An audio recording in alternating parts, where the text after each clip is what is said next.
Assalamualaikum warahmatullahi wabarakatuh. Perkenalkan, saya Nurhairunisa Panjaitan bersama rekan saya Nabila Putri Maharani. Pada kesempatan kali ini kami akan menjelaskan materi yang berjudul RFID dan juga NFC. Materi ini akan membahas konsep dasar, cara kerja, serta penerapan teknologi RFID dan juga NFC dalam kehidupan sehari-hari dan juga sistem IoT. Next. Baiklah, kita akan memulai dengan pengenalan RFID terlebih dahulu. RFID ataupun Radio Frequency Identification adalah teknologi identifikasi otomatis yang menggunakan gelombang radio untuk mengenali suatu objek. Nah, pada sistem RFID, reader mengirimkan sinyal radio untuk menanyakan identitas suatu objek, lalu tag RFID yang menempel pada objek tersebut merespon dengan mengirimkan informasi identitasnya. Nah, eh, proses ini dapat dilakukan tanpa kontak fisik dan juga tanpa garis pandang langsung, sehingga identifikasi bisa berlangsung secara cepat dan juga efisien. Nah, RFID banyak digunakan untuk pelacakan produk, manajemen inventaris, akses kontrol, dan juga logistik. Lanjut. Nah, setelah mengetahui pengertian RFID secara umum, selanjutnya kita masuk ke konsep dasar RFID. Yang pertama, RFID merupakan teknologi ADC atau Automated Data Collection, yaitu teknologi yang menggunakan gelombang radio untuk mentransfer data antara reader dan juga objek yang diberi tag. Nah, selanjutnya RFID is fast, reliable, and does not require physical. Jadi, salah satu keunggulan RFID adalah prosesnya yang cepat dan juga andal, serta tidak memerlukan kontak fisik maupun garis pandang langsung antara reader dan juga tag. Nah, berbeda dengan barcode yang harus dipindai secara visual. Nah, seterusnya RFID ini juga sering dianggap sebagai kerabat dekat dari teknologi sensor network ataupun yang biasa disingkat sebagai WSN. Karena kedua-duanya sama-sama menggunakan komunikasi nirkabel untuk mengirim data dari objek ke sistem pusat. Kemudian keduanya sama memiliki komponen dasar yang mirip, yaitu chip dan juga antena, dan digunakan untuk identifikasi serta pemantauan gitu. Nah, terus generally RFID tags are cheaper but less intelligent. Jadi maksudnya adalah tag RFID dirancang sangat sederhana.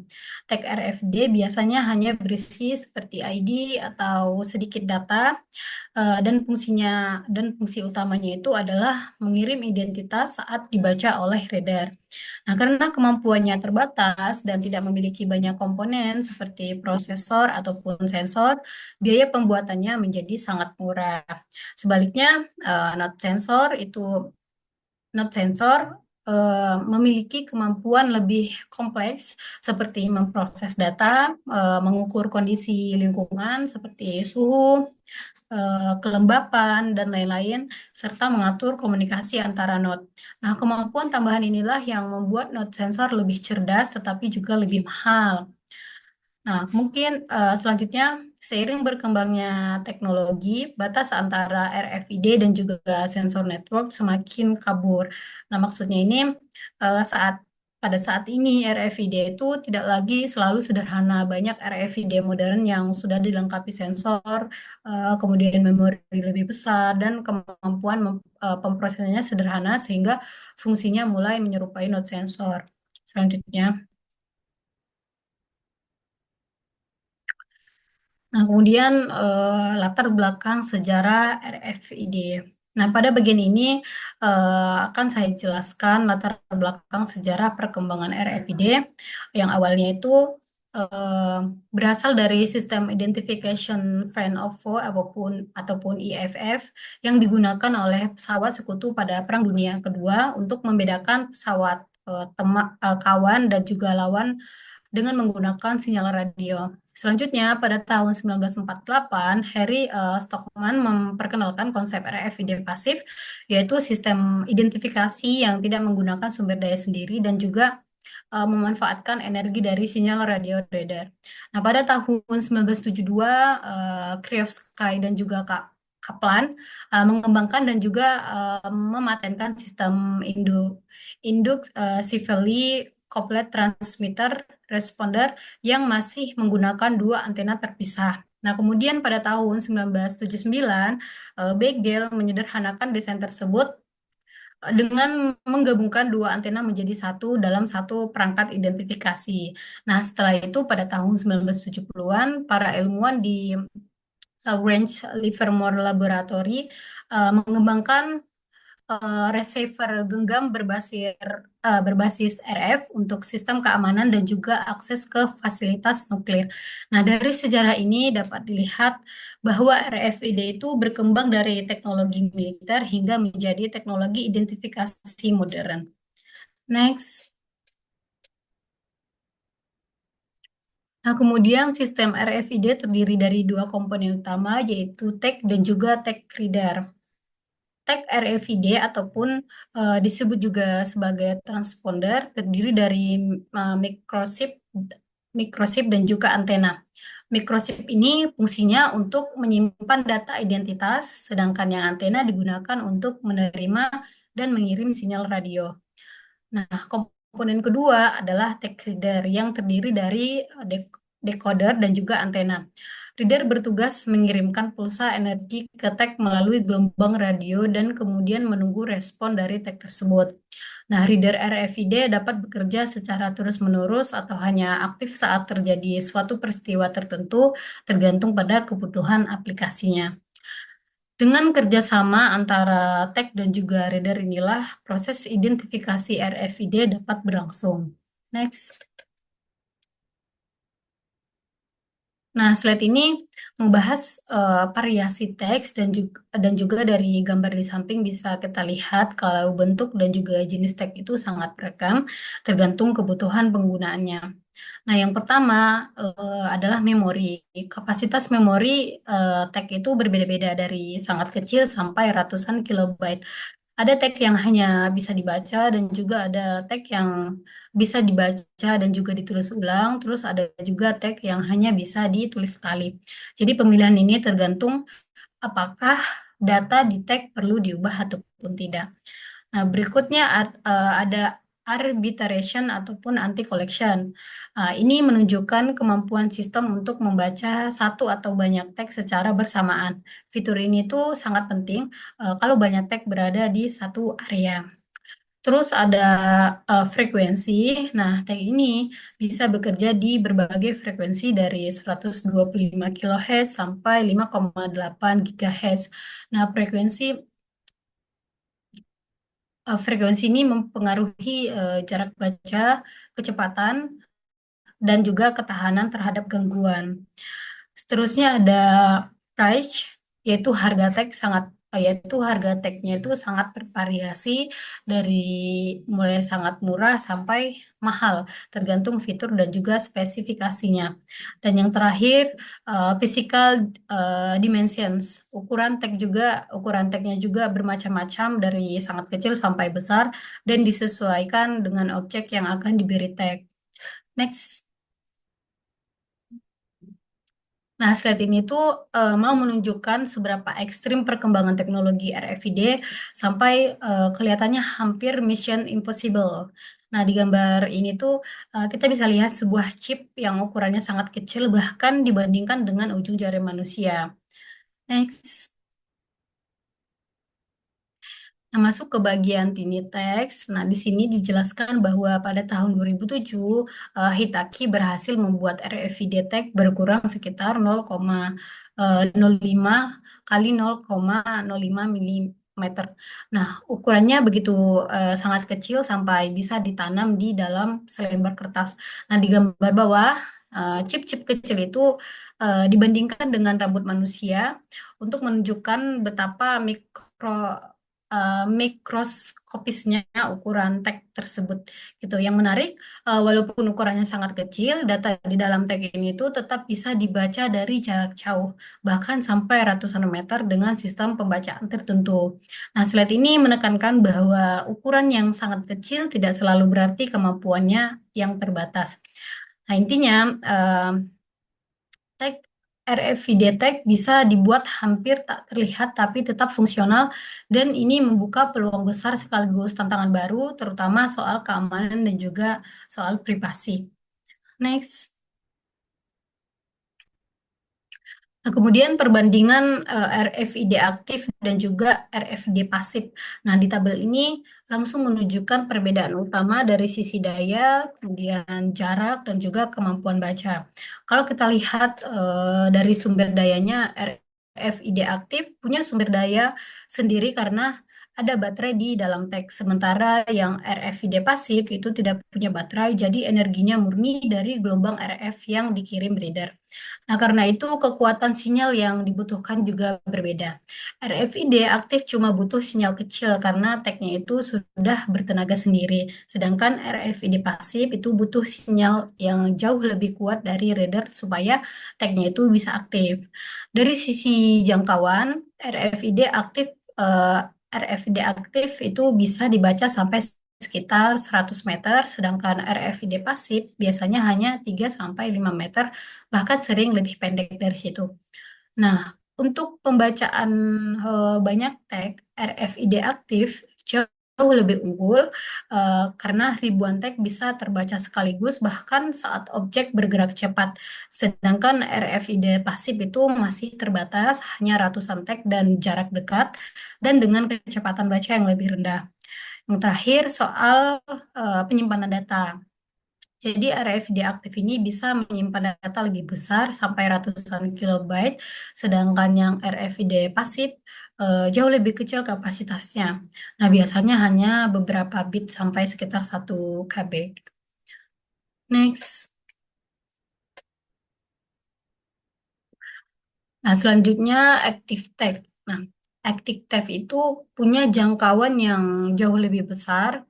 Di sini saya akan menjelaskan lebih rincinya lagi dari yang sebelumnya. Jadi saya mulai dari Active. Jadi Active itu punya jangkauan yang jauh lebih besar, biasanya sekitar 20 sampai 200 meter.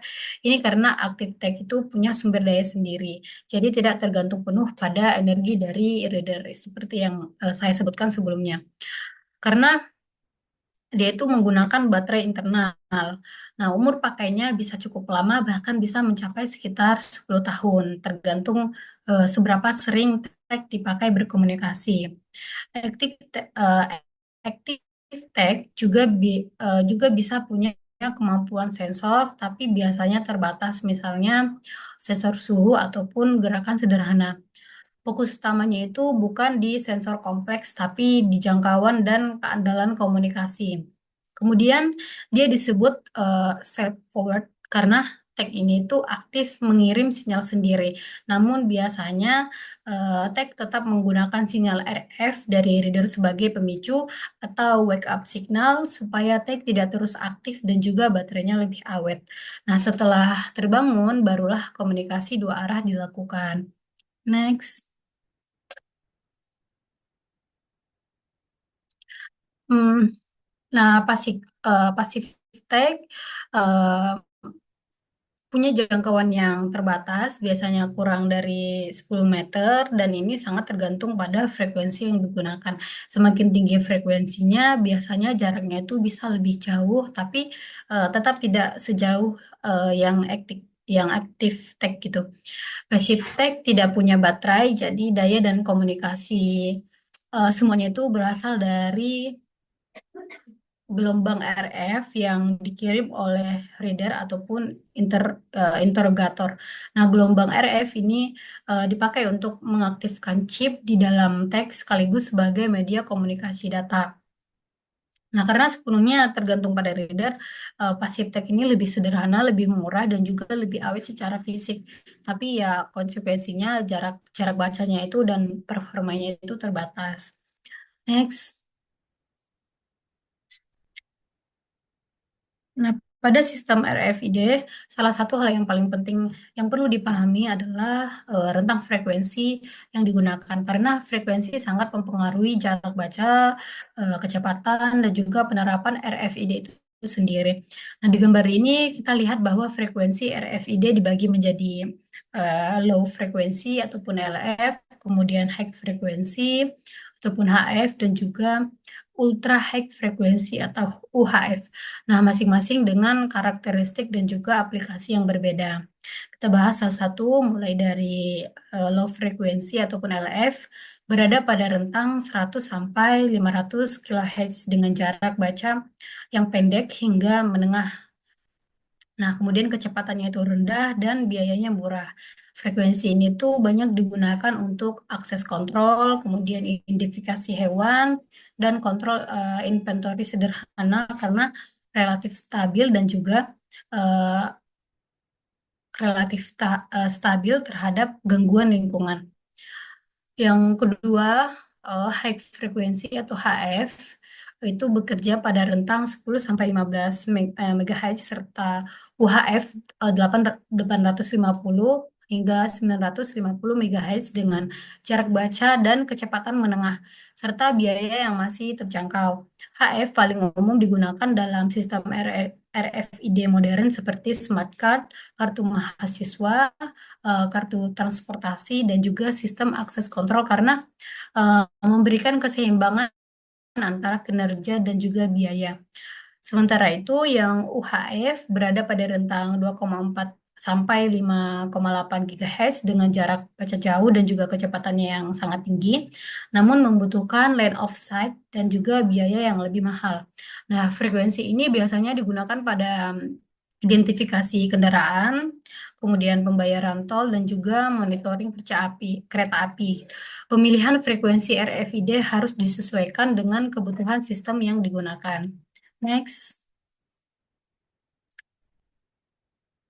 Nah, setelah mengetahui pembagian frekuensi, nah kemudian di slide ini dijelaskan cara kerja RFID low frequency menggunakan metode load modulation.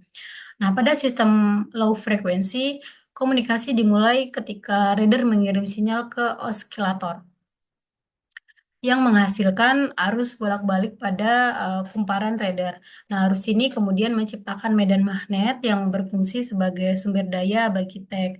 Nah, medan magnet tersebut berinteraksi dengan kumparan pada tag sehingga menginduksi arus listrik di dalam tag. Arus yang dihasilkan akan disimpan di kapasitor dan juga distabilkan oleh dioda sehingga rangkaian internet tag dapat aktif. Nah, ketika kapasitor telah terisi, tegangan yang terbentuk mengaktifkan chip pada tag untuk mengirimkan data identitasnya. Nah, pengiriman data dilakukan dengan cara menyalakan dan juga mematikan transistor pada tag yang menyebabkan perubahan resistansi rangkaian. Nah, perubahan resistansi ini menghasilkan perubahan medan magnet yang disebut load modulation. Nah, radar kemudian mendeteksi perubahan arus tersebut, mengubahnya menjadi sinyal digital dan mengenali kode identitas tag. Next.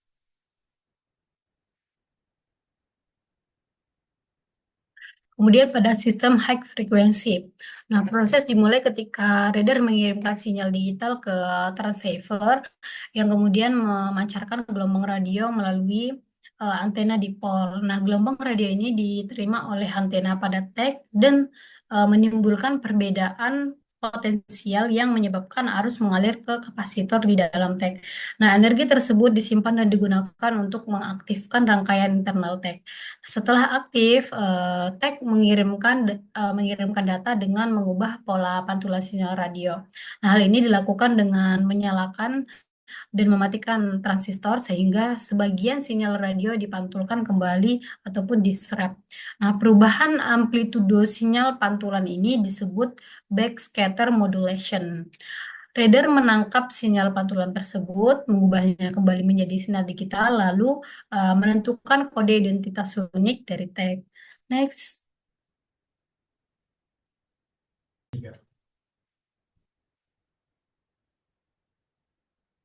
Selanjutnya RFID tag dan PS barcode. Nah, di slide ini tuh ditunjukkan bahwa dalam sistem identifikasi produk terdapat dua jenis kode, yaitu RFID tag dan juga barcode. Nah, keduanya sama-sama digunakan untuk menyimpan kode identitas produk, namun memiliki cara kerja yang berbeda. Nah, barcode bersifat visual dan dibaca menggunakan pemindai optik, sedangkan RFID sedangkan yang tag menyimpan data secara elektronik dan dibaca menggunakan gelombang radio tanpa kontak langsung. Next, next. Hmm. Kita bahas dari barcode.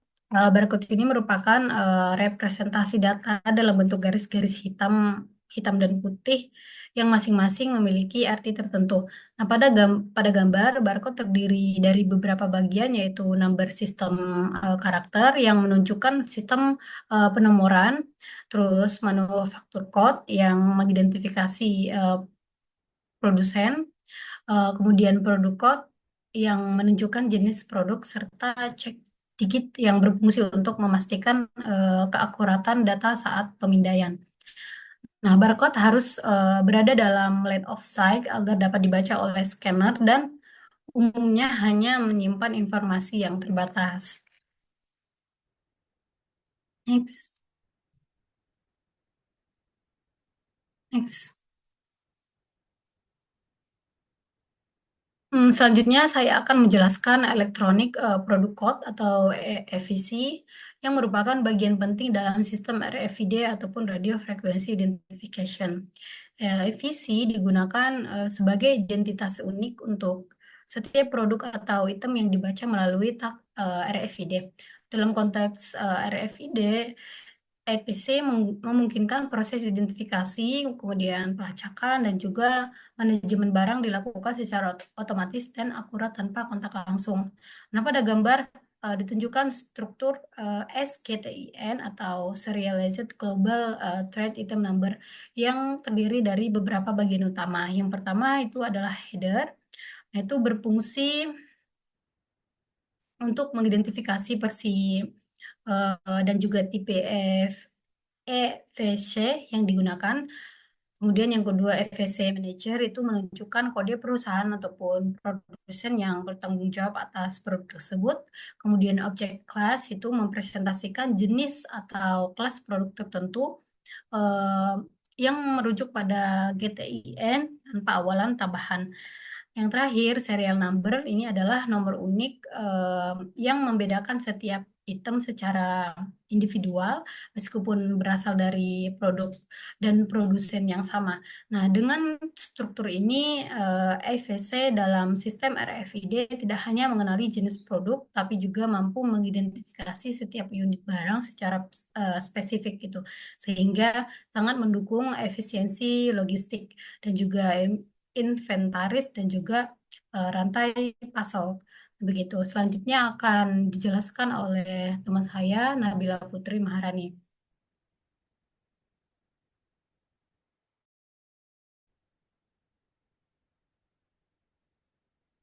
Selanjutnya saya akan menjelaskan tentang communication and collision pada RFID atau NFC. Nah, umumnya ini memakai format paket yang sangat sederhana karena perangkat tag-nya ini tuh biasanya ringan, daya dan komputasinya ini terbatas. Nah, strukturnya ini terdiri dari sign, hinder, comment, data, dan CRC. Nah, bagian sync ini tuh dipakai untuk menyamakan timing atau clock. Tujuannya agar penerima bisa mengunci awal frame. Jadi tahu paket dimulai dari mana. Nah, bindernya ini berisi informasi kontrol dasar, misalnya tipe frame, panjang, atau parameter protokol. Nah, kemudian komen ini tuh perintah dari header. Contohnya minta identitas atau tag ID, membaca memori, tulisan, atau prosedur anti collision. Nah, data ini tuh isi yang dibawa atau berupa parameter perintah atau balasan dari tag. Nah, dan terakhir, CRC ini adalah pengecekan kesalahan untuk memastikan paketnya ini tidak rusak saat ditransmisikan. Nah, kaitannya dengan collision itu tuh saat ada banyaknya tag di area reader dan beberapa tag ini tuh biasanya merespon bersamaan sehingga sinyalnya itu bertabrakan atau collision. Karena itu formatnya format paketnya itu dibuat jelas dan ringkas di bagian komennya ini sering memuat mekanisme atau urutan yang membantu proses anti-collision. Tujuannya reader bisa memilih tag satu persatu, bukan semuanya menjawab secara bersamaan. Selanjutnya, collision. Nah, collision atau tabrakan sinyal ini biasanya muncul ketika reader mengirimkan query. Contohnya, siapa saja yang ada di area ini. Dan semua tag-nya ini tuh yang menerima query berusaha menjawab secara bersamaan. Nah, karena jawaban tag-nya ini tuh dikirim lewat gelombang radio, nah, pada banyak sistem tag-nya tuh membalas secara backscatter. Nah, sinyal-sinyal ini tuh akan tumpang tinggi sehingga readernya tidak bisa membaca ID tag dengan benar. Nah, maka dari itu terjadinya collision. Nah, yang kedua, mini reader feature simultaneous read capabilities. Nah, artinya reader ini tuh eh, artinya itu bukan reader benar-benar bisa memahami dua jawaban yang bertabrakan di waktu yang sama, tapi readernya ini tuh punya mekanisme anti-collision untuk mengatur giliran tag agar bisa dibaca satu persatu dengan cepat. Misalkan, readernya ini tuh membagi waktu jadi slot atau melakukan proses inventory, yaitu menyeleksi sebagian tag, kemudian meminta tag mengulang pada slot tertentu, atau membaca kelompok tag. Nah, sampai setiap tagnya ini tuh dapat terbaca tanpa tumpang tindih. Nah, yang terakhir, no carrier sense possible. Artinya, di RFID ini tuh tidak bisa memakai tidak bisa memakai konsep seperti WiFi, yaitu CSMA atau current sense, yaitu mendengarkan dulu apakah kanalnya ini tuh sedang dipakai baru dikirim. Nah, tag RFID ini tuh biasanya sederhana dan sangat pasif, serta sinyal pembawanya dari reader ini tuh sangat dominan, sehingga tag-nya itu tidak punya kemampuan realistis atau mendeteksi kanal sedang kosong atau sibuk. Nah, maka dari itu penyelesaian collision dari RFID ini tuh bergantung pada aturan dari reader anti-collision, bukan dari carrier sensing oleh tag. Nah, selanjutnya approach satu slotted aloha. Nah, itu tuh salah satu metode paling awal dan sederhana untuk mengatur siapa saja yang boleh bicara atau mengirimkan data di media bersama. Misalnya, banyak tag RFID yang merespon ke satu reader. Nah, di Aloha, biasanya itu setiap tag akan mengirim kapan saja saat siap.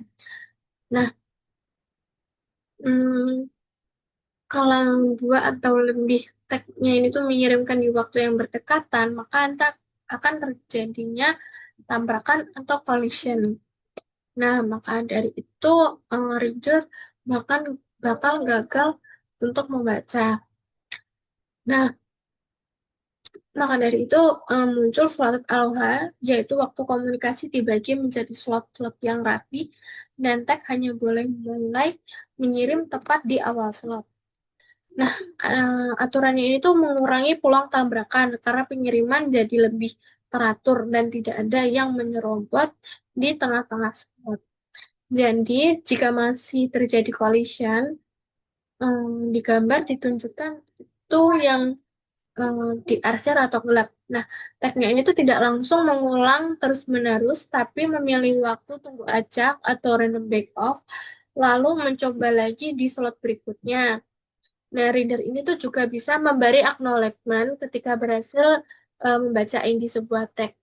Nah, setelah diakui, tag tersebut tidak berhenti mengirim lagi agar tidak mengganggu tag lain. Nah, kalau yang digambar itu em, di bagian yang berarsir menandakan adanya tabrakan. Selanjutnya, approach 2 binary tree algorithm. Nah, ini tuh menjelaskan metode anti-collision RFID, yaitu binary tree algorithm, yaitu cara reader atau pembaca menemukan banyak tag yang ada di area baca tanpa tabrakan jawaban atau collision dengan cara memecah pencarian bit demi bit, seperti membangun pohon biner. Nah, jadi setiap tag ini tuh punya ID biner. Nah, reader ini mengirim query berupa prefix atau awalan bit dan tanda X, itu artinya bit selanjutnya bebas atau wildcard. Nah, semua tag yang ID-nya cocok dengan prefix itu akan merespon. Kalau yang merespon lebih dari satu tag, misalnya em, sinyalnya ini tuh eh, kalau yang merespon lebih dari satu tag, maka akan sinyalnya bertabrakan atau collision.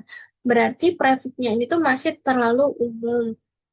Nah, maka dari itu rendernya membagi query menjadi dua cabang, yaitu tambah bit berikutnya 0 atau 1, lalu diulangi lagi. Nah, proses diulang ini tuh sampai di suatu query hanya satu teks saja yang merespon. Maka artinya tagnya ini tuh berhasil diidentifikasi atau tidak ada yang merespon atau cabang kosong.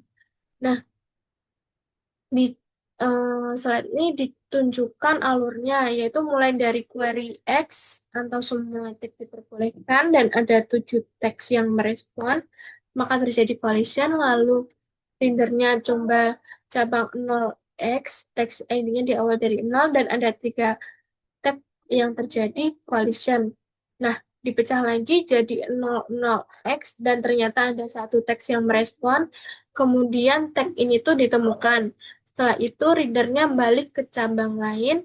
Misalnya 01x eh, ada dua teks, maka terjadi collision, dipecah lagi 010x masih terjadi collision, lalu 0100x dapat satu collision, dapat satu tag, kemudian 0101x dapat satu teks, sedangkan 011x itu tidak ada yang respon, berarti tidak ada teks dengan awalan tersebut.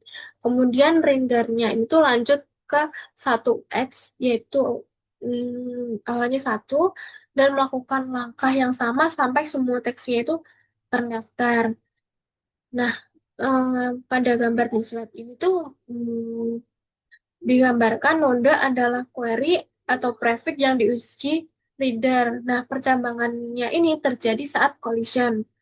Dan daun atau leaf-nya ini adalah hasil ketika hanya satu teks yang cocok atau berhasil diidentifikasi. Nah, metode ini tuh pasti menemukan semua teks, hanya saja jumlah query-nya ini tuh bisa bertambah tergantung panjang ID dan banyaknya ID. Selanjutnya, nah di sini membahas aplikasi skenario atau penerapan dari RFID, yaitu situasi nyata di mana RFID-nya ini tuh dipakai untuk mengidentifikasi objek secara otomatis lewat gelombang radio tanpa harus kontak langsung dan biasanya tidak perlu line of sight seperti barcode. Yang pertama, RFID ini tuh dipakai untuk melacak pergerakan barang konsumsi, bisa di gudang, atau toko atau supply chain. Nah, tag RFID ini tuh ditempel di produk atau kemasan. Lalu readernya ini tuh eh, bisa mendeteksi barang masuk atau keluar sehingga stoknya ini tuh lebih akurat dan proses distribusinya lebih cepat. Nah, di gambar itu ditunjukkan konteks retail seperti gerbang deteksi atau reader di pintu. Nah, yang kedua RFID-nya ini tuh digunakan untuk identifikasi pelacakan dan perhitungan hewan. Nah, contohnya tag di telinga sapi. Nah, jadi setiap hewan itu ada tag ID yang berbeda-beda. Jadi peternak sapinya ini tuh mudah mencatat data kesehatan vaksin, lokasi, dan jumlah ternak tanpa diinput secara manual hanya dengan teks ID saja. Kemudian RFID untuk toll collection atau pembayaran tol. Nah, kendaraan itu biasanya membawa tag ID yang berbeda-beda, biasanya di dekat kaca atau dekat lampu. Lalu saat melewati gerbang tol, reader ini tuh bakal membaca ID kendaraan dan eh, sistem sistemnya itu bakal memotong saldo secara otomatis. Nah, tujuannya untuk mempercepat antrean karena tidak perlu berhenti lama sehingga tidak terjadi kemacetan. Nah, yang terakhir ada implementasi chip RFID pada manusia biasanya contohnya seperti pada pasien Alzheimer. Nah, tujuannya ini untuk identifikasi atau membantu pelacakan atau keamanan. Contohnya ketika pasien tersesat. Nah, ini juga bisa untuk melacak di mana pasien tersebut tersesat atau hilang. Selanjutnya, em, aplikasi RFID. Nah, yang pertama ada keyless entry atau akses tanpa kunci. Nah, RFID ini tuh dipakai pada remote atau kunci mobil. Nah, di dalam kuncinya ini ada teks atau transponder yang membawa identitas. Nah, saat didekatkan ke kendaraan, reader mobil ini tuh memancar sinyal lalu tagnya merespon dengan ID. Nah, sistem mobil ini memverifikasi ID, kalau cocok maka pintunya bisa terbuka. Sedangkan kalau tidak cocok maka pintunya tidak bisa atau mesinnya tidak bisa dinyalakan. Nah, tujuannya itu aksesnya ini tuh lebih praktis dan cepat tanpa memasukkan kunci manual. Nah, yang kedua proximity cards. Nah, itu biasanya dipakai untuk akses gedung, kampus, atau kantor. Nah, kartunya ini tuh berisi tag RFID, lalu ketika ditempelkan atau didekatkan ke reader di pintu, reader ini tuh bakal membaca ID kartu. Nah, setelah itu sistemnya ini tuh mengecek hak akses. Kalau diizinkan, pintunya terbuka. Kalau tidak, pintu bakal ditolak. Dan biasanya bisa tercatat sebagai riwayat kehadiran dosen atau guru gitu. Kemudian ada supply chain. Ini tuh biasanya dipakai untuk melacak barang dari proses shipping dan receiving. Nah, ini masuk ke gudang kemudian sampai ke toko. Nah, jadi barangnya ini tuh ditempeli tag. Lalu ketika melewati gerbang atau reader, nah data barangnya itu otomatis terbaca tanpa harus scan satu per satu seperti barcode. Manfaat manfaat tujuannya ini tuh inventarinya lebih cepat dan akurat dan mengurangi human error, memudahkan tracking posisi barang dan mempercepat proses bongkar muat serta stok opnam. Nah, selanjutnya ada implants. Nah, ini tuh implants tertanam di tubuh manusia atau seperti di gambar tubuh manusia yang disebut RFID-nya ini tuh paling kontroversial karena menyangkut isu privasi, keamanan, dan etika. Biasanya kapsul kaca kecil berdiameter kira-kira 2 sampai 3 mm dengan panjangnya 1 sampai 1,5 cm. Di kapsulnya ini ada microchip atau menyimpan ID data. Nah, antenanya berbentuk lilitan. Nah, untuk menangkap atau merespon gelombang dari reader dan kapasitor yang membantu memproses penyaluran atau penstabilan energi sinyal. Nah, karena ukurannya ini tuh kecil dan tertutup kaca, chipnya ini tuh bakal terlindungi dari cairan tubuh. Nah, implan ini tuh biasanya em, disimpan di lengan atau bagian belakang leher. Nah, cara kerjanya ini itu mirip tag RFID pasif. Nah, saat didekatkan ke reader, readernya ini tuh memancarkan medan atau gelombang yang mengaktifkan rangkaian antena chip sehingga chipnya ini tuh bisa mengirim identitas kembali. Nah, contohnya pemakaiannya itu bisa untuk mengidentifikasi akses pintu atau autentikasi tertentu.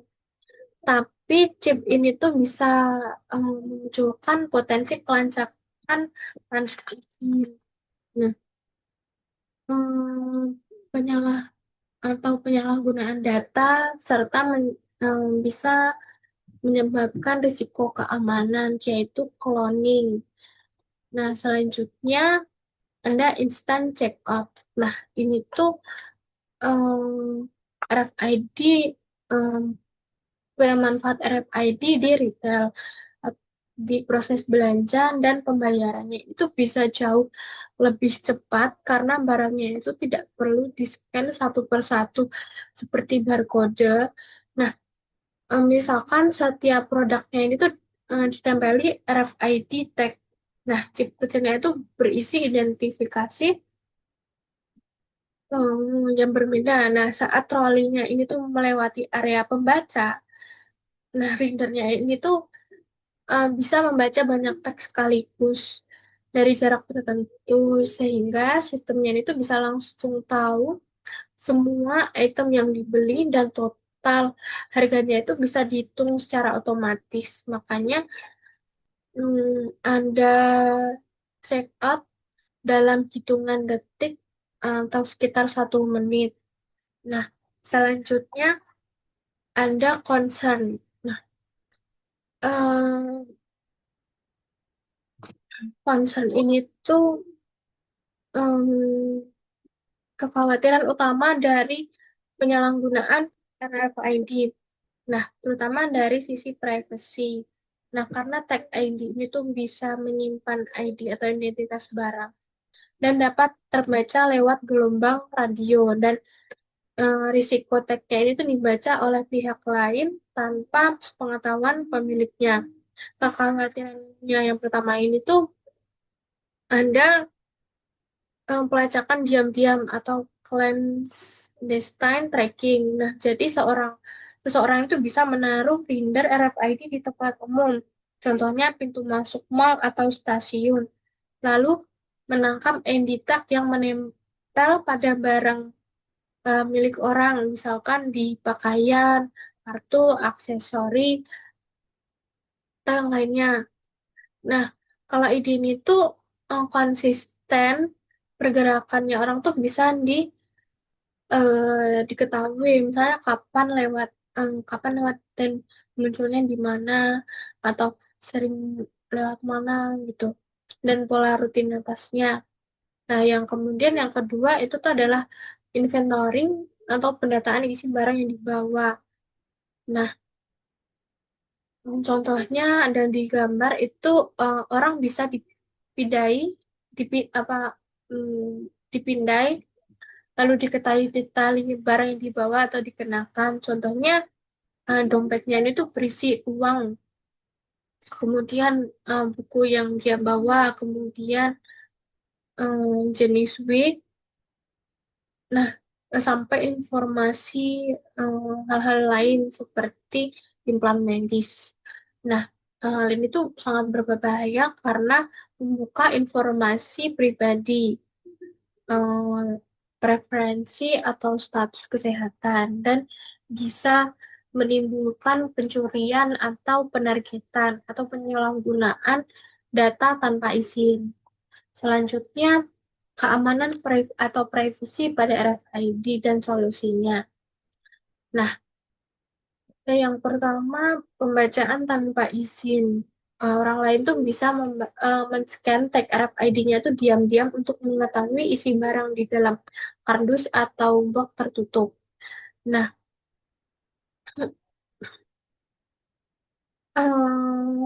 karena itu, misalnya pada paspor elektronik biasanya ada pelindung seperti metafoil yang berfungsi sebagai tameng.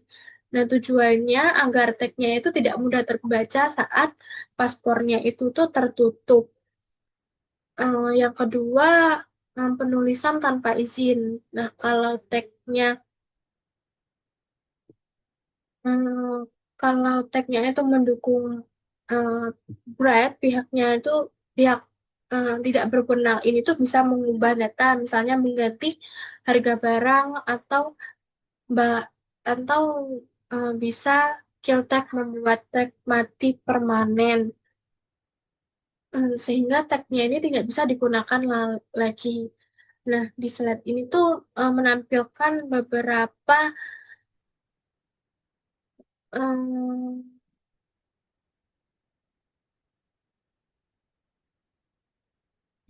nah, di slide itu menampilkan beberapa solusi atau mitigasi. Nah, RFID Cyber ini tuh adalah alat yang bisa membakar tag dengan arus berlebih atau overcurrent. Nah, mm, kalau tagnya rusak, ini tuh bisa dipakai untuk melindungi privacy.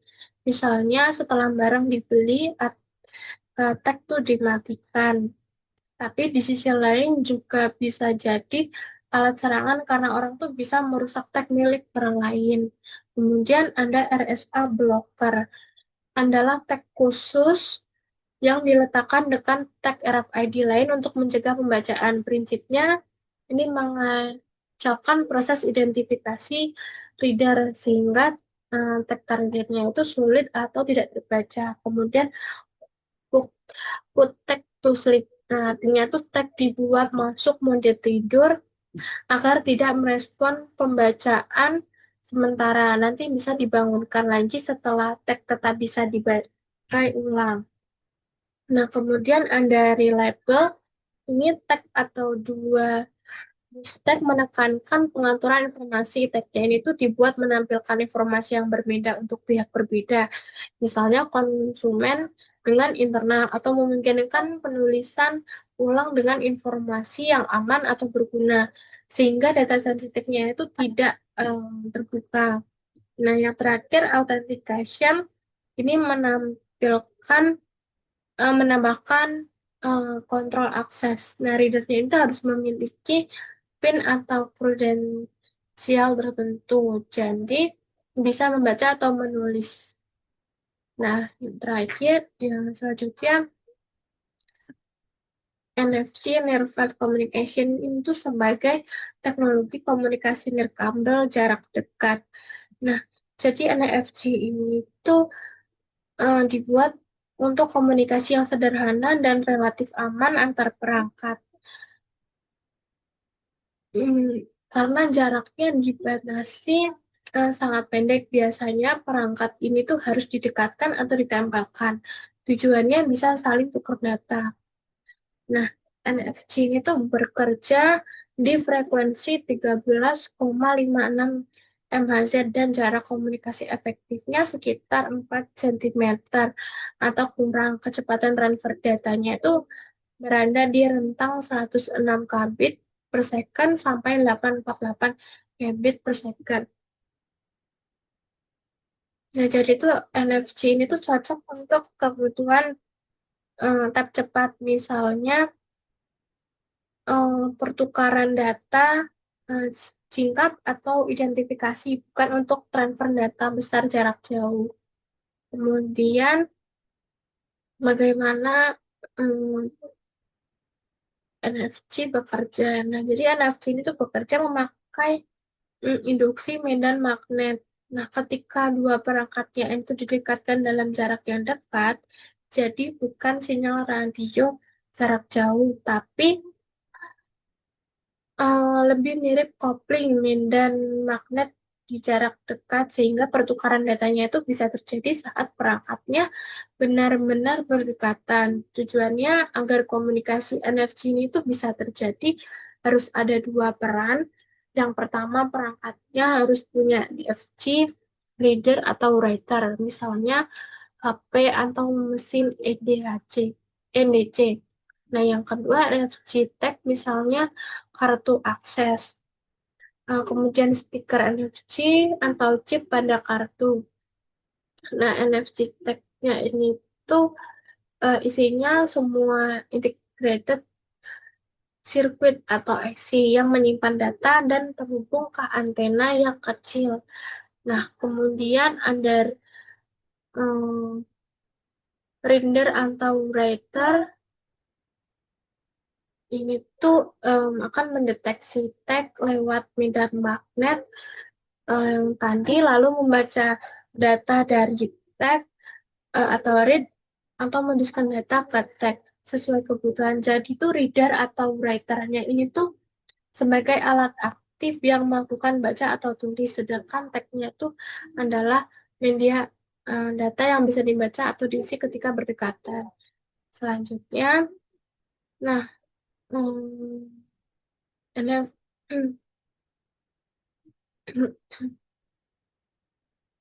NFC ini tuh pengembangan dari standar ISO atau IEC 14443 atau proximity card yang juga dipakai pada smart card atau contactless card berbasis RFID. Bedanya kalau di sistem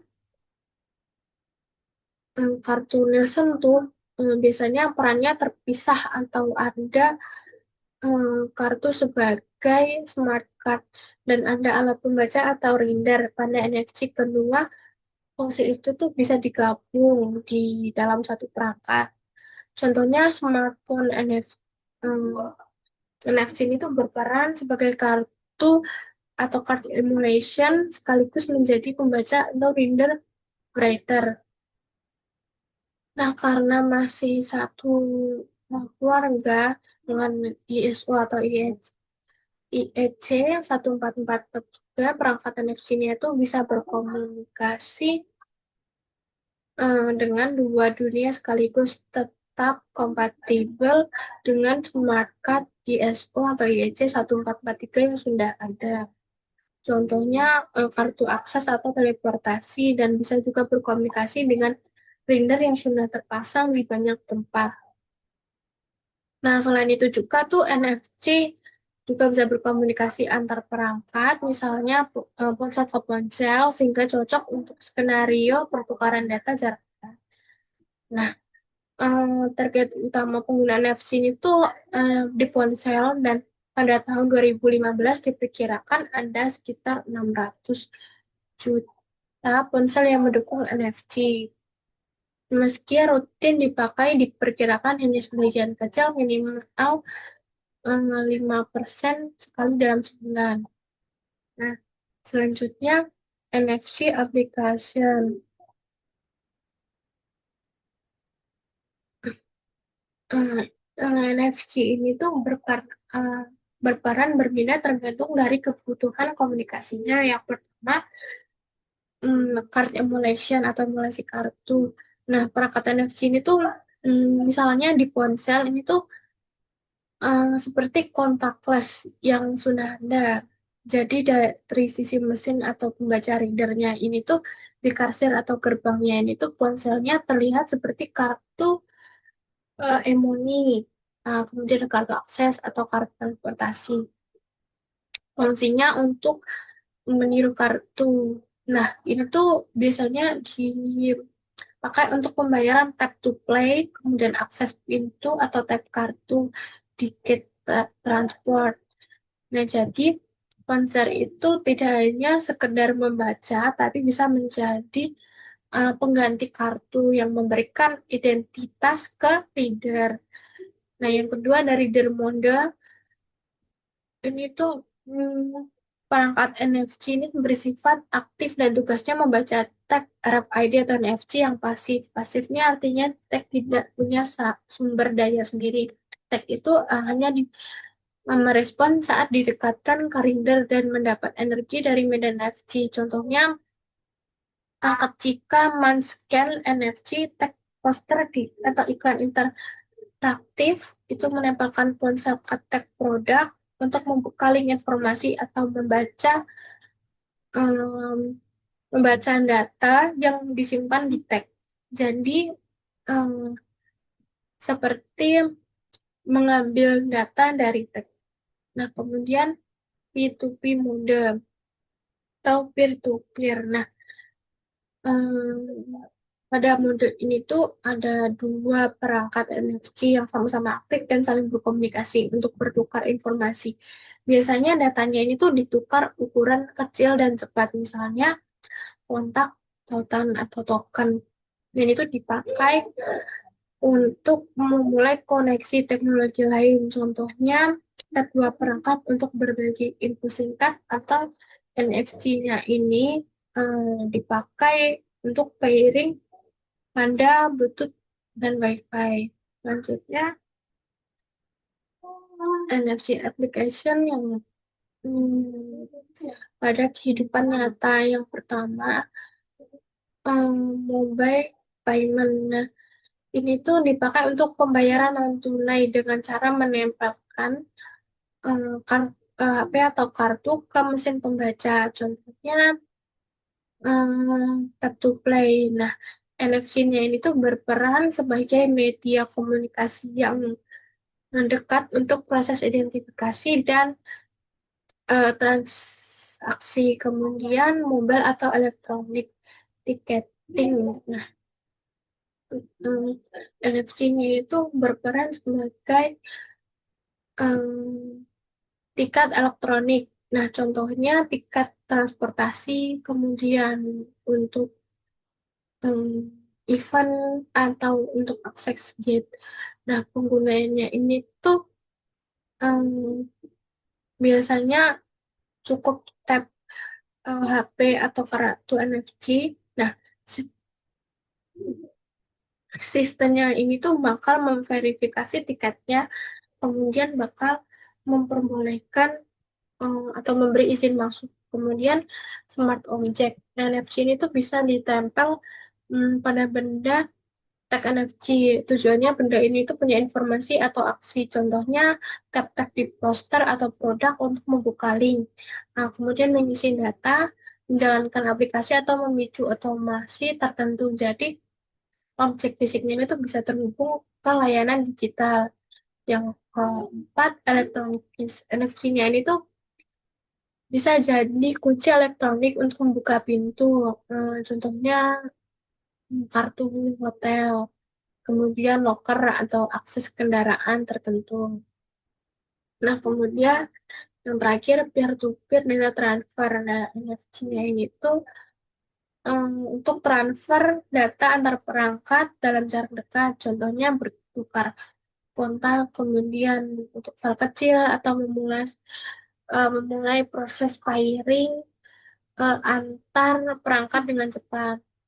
Nah, jadi NFC ini tuh sering dipakai bukan untuk mengirim data besar, tapi untuk mengkonfigurasikan data, mengkonfigurasi dan memulai koneksi nirkabel lain, contohnya Bluetooth atau Wi-Fi. Jadi NFC ini tuh sebagai pemicu instan atau tap untuk pairing atau setting awal, dan koneksi utamanya ini tuh transfer data. Besarnya dilanjutkan lewat Wi-Fi atau Bluetooth. Yang terakhir, em, RFID atau NFC ini itu em,